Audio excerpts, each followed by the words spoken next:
I am addicted to Bannerlord. I can't stop playing it. I won't stop playing it. I've completed the game a few times now, gone from start to finish, done everything I kind of want to do in a playthrough and started again.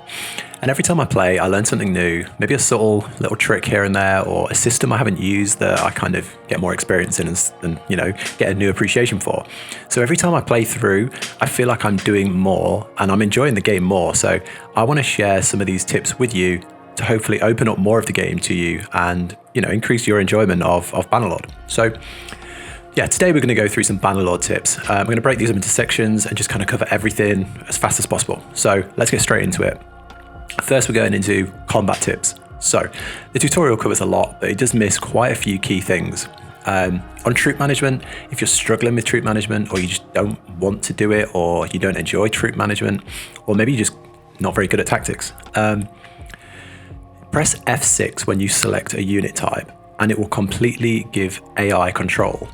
And they're pretty good. They'll split the cavalry to protect the flanks, they'll change formations, they'll protect archers. And even if you don't want to give them command, just give them command to watch what they do, and you might learn some things. I've learned quite a few techniques from watching the AI handle the cavalry especially.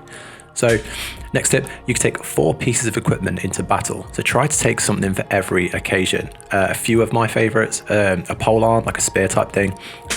Great on horseback, great for charging. If you fall off your horse, it's also great for taking out other horses. A two-hander, bigger is better. So having big range is great, especially on horseback, because it's going to be very difficult if you're trying to get in close with a one-handed short weapon. If you're an archer, you could take 2 packs of arrows. Don't feel like you're limited to like 20 arrows, 30 arrows in a fight. Take 2 packs and you'll never have to get in close. Shields, they'll save your life, especially in castle sieges. I wouldn't recommend running into a group of archers, even with a shield, because if they'll just target your horse, knock you off the horse, and then fill you full of arrows before you can even get up. If you're struggling with shield users, press E to kick, and if you've got a shield, I think E does a shield bash. So that should help you get an attack in against other shields. Yeah, they're the combat tips. Hopefully kind of scattery around, but hopefully something there will be new to you. The next tip is on the Encyclopaedia. The game does not cover the Encyclopaedia enough. Press N to use the Encyclopaedia. You can use this for a lot of things. You can find the nobles for your story quest. I would recommend doing the story ASAP. There's 10 nobles to talk to spread across the different factions. And as you get into the game, you're probably going to go to war with certain factions. You might get loyal with others and go into war with others. You may also kill faction leaders. You do that, you completely close up the story. They don't get replaced. So if you don't get the story done before anyone is killed, you won't be able to do it. So yeah, do it as soon as possible. It doesn't take long. Just run around the whole map, talking to the leaders, and use the Encyclopedia to find them. You click their name, you click their location in the top right, and that is the castle they are in, and you just go find them. It really is that easy. You can also use the Encyclopedia to scope out companions and see their stats before you recruit them. You can see what troops certain factions use. So certain factions have a lot of good archers, horse archers, good infantry, good cavalry. So you can kind of scope out the kingdoms, see what their unit types are, what their units progress into, so you can see what units you might want to upgrade, and you can track your enemies. So yeah, Encyclopedia, use it. Next tip, morale. Morale is huge. Morale keeps your army angry, feisty, and wanting to fight for you. High morale, they're going to charge at enemies with full force, and you're going to feel strong. 100 v 100, same skill, same tier. If you've got high morale, they're going to fight better than the enemy. If you lose morale, they're going to feel weaker, they're going to desert more, they're going to run away, and it feels tough. So, and when it's up there, it's easier to stay up there because you're going to win more fights. Morale also helps with march speed on the map, which is huge. We're going to cover that in the tips later. So to keep morale up, you want to win battles, be charismatic, win tournaments. Just doing good to your troops help to keep morale up. A big one is having a high variety of food, which is not as obvious. So don't just have like 100 grain in your inventory. Get some fish, beer, grapes, a nice variety of things. Morale does start dropping if you do the opposite, not having variety. If your troops are starving, if you're not paying their wages, if you fail quests, lose battles, generally anything bad to your troops and morale will go down. And yeah, try and keep it as high as possible. Next tip is on trading. Making money from town to town and being like a greasy merchant is not an obvious style of playthrough, and it's something I neglected for probably my first 2 playthroughs. But don't feel like you have to be this merchant. If you to level up your trading, all you have to do is buy low, sell high, and make a profit. And it's worth doing. I'm going to tell you why in a sec. So go into the trade window and check the tooltip, and you'll see any red items are overpriced and any green items are underpriced. Now, this is based on the town. So a town has 2 fiefs normally, or a couple of fiefs attached to it, and they will produce a raw material. So maybe they'll produce like wood, and that'll go into the city and they'll use that to produce products. So there's a lot of thought behind what products are priced where.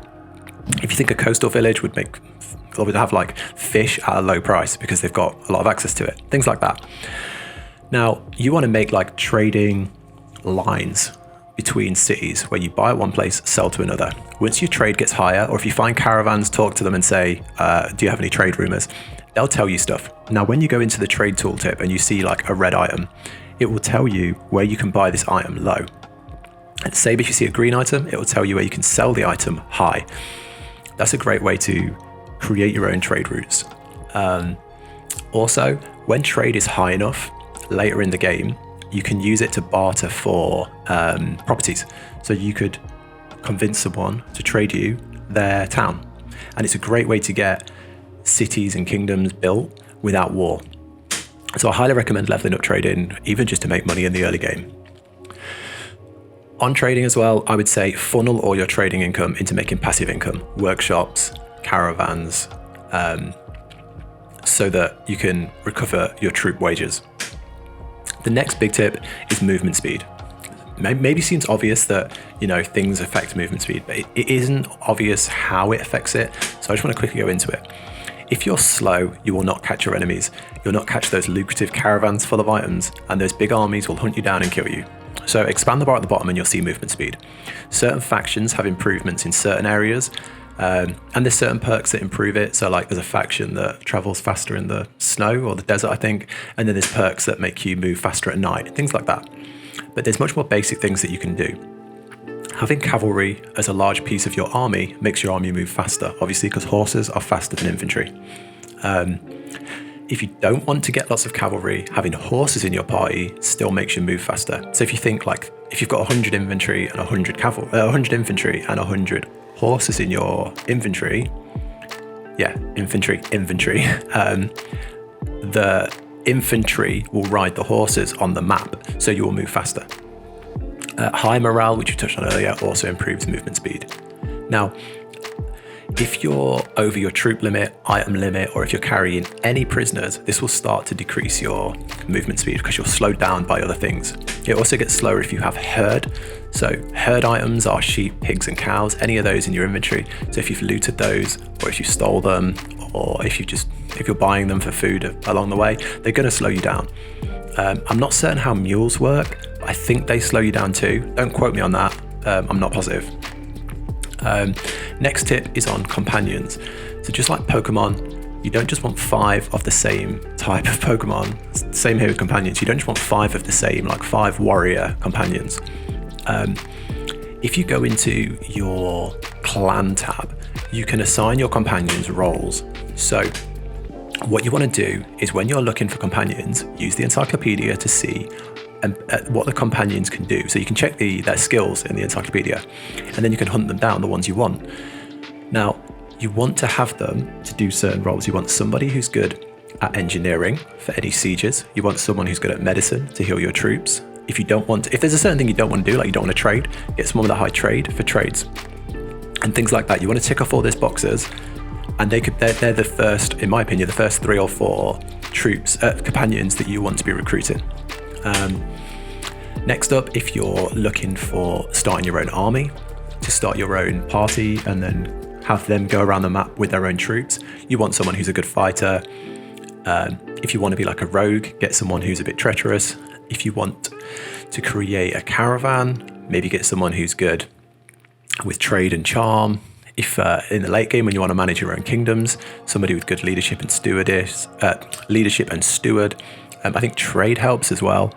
So yeah, a lot of things to look out for when you're getting companions. Don't just take 5 warriors and think that's just going to help you in battle. You're kind of wasting the whole point of having the companions by doing that. Next up is smithing. I am currently working on a in-depth smithing guide, but I just want to share some quick smithing tips. When you kill enemies and you loot all their swords and axes and all their crap, cheap weapons, don't sell them for cheap prices. Go into the smelting tab within the forging and smelt them all down into raw materials. Sell the raw materials. You'll level up your smithing and you'll make more money by selling the raw materials. As well, in the bottom left where you see your character, click your character and you'll see all your other companions. You can smith with those as well. So you can smelt with those, refine with those, and it saves you having to constantly wait around for your endurance to recover, your smithing endurance. As well, after you've smelted down stuff and you've got to like smithing level 50, 60, start using forging. It's kind of a ball ache, it's kind of tedious, but if you do it and you level it up, you can make legendary weapons. Yeah, like I say, I'm working on a full guide because I think it's a massively overlooked area. And that's it really, guys. I think I've covered all the little niche areas of the game where there's little systems and little things that you might not have seen yet. Hopefully that's helped broaden your knowledge of the game or broaden the things you might try in your next playthrough or that you might do in this playthrough. Yeah. Let me know if this has been helpful. I hope it's not just been like obvious. I know there's people out there that will know all this, but hopefully if you're a new player or if you just haven't seen those systems before, it has helped. I'm going to do another video down the line with much more advanced tips on, handling castles, fiefs, war, influence, things like that in another video, probably just tips part 2 or advanced tips or late game tips.